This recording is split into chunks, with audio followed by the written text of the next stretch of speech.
morning, Harris Academy Wimbledon, and welcome to your first ever virtual assembly. Our theme of the week this week is all about developing independence. Often people tell us to be more independent and that we need to show more independence in our daily lives. But what does being independent actually mean? Well, the word independence means not dependent or not having to depend or rely on anyone or anything else. You have all over the last week shown how independent you can be, adapting to your new way of school, and I know that every one of your teachers has been impressed in your ability to not be dependent on others, showing great resilience and independence in your approach to the work that you have all been set. But for me, there is more to independence than just showing you do not have to rely on someone or something else. To me, being independent is also about showing great strength in times of adversity. Now, there are many examples of people showing strength in times of adversity from history that I could talk to you about, but I've decided to share with you a very personal and special story. It is the story of Graham Milton Jelly, my grandfather. He was 21 at the time that the story that you are going to hear is about, a captain in the Royal Sussex Regiment and fighting for his country during World War II. His war records read like this. On the 28th and 29th of October 1918, the battalion of which this officer was in charge was occupying a very exposed position on the forward slope of a prominent feature, and movement was impossible owing to heavy and accurate machine gun and artillery fire as well as sniping.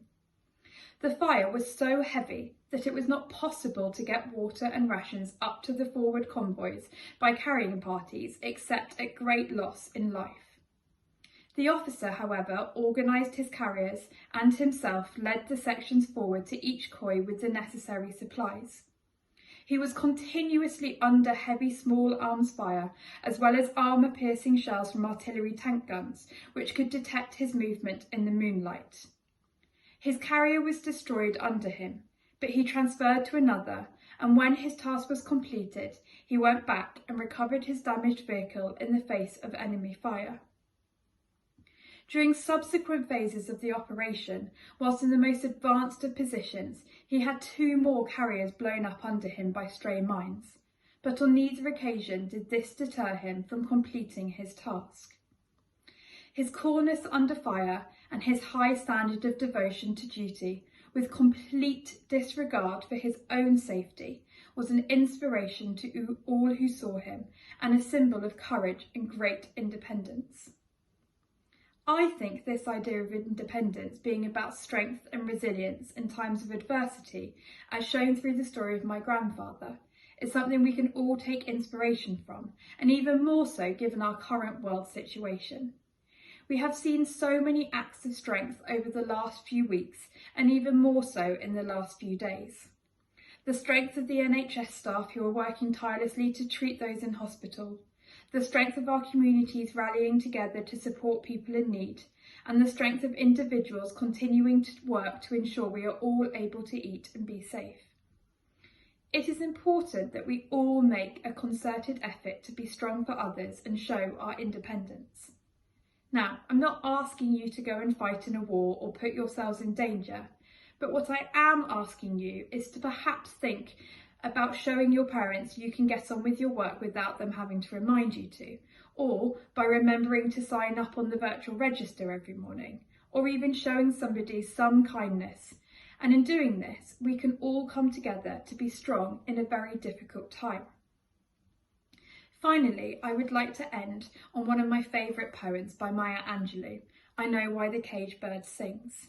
Maya Angelou herself faced much adversity, but she always showed great independence and great strength and resilience through these times. The 3-bird leaps on the back of the wind and floats downstream till the current ends and dips his wings in the orange sun rays and dares to claim the sky. But a bird that stalks down his narrow cage can seldom see through his bars of rage. His wings are clipped and his feet are tied, so he opens his throat to sing. The caged bird sings with fearful trill of the things unknown but longed for still, and his tune is heard on the distant hill, for the caged bird sings of freedom. The free bird thinks of another breeze, and the trade winds soft through the sighing trees, and fat worms waiting on a dawn-bright lawn, and he names the sky his own. But a caged bird stands on the grave of dreams, his shadow shouts on a nightmare scream. His wings are clipped and his feet are tied, so he opens his throat to sing.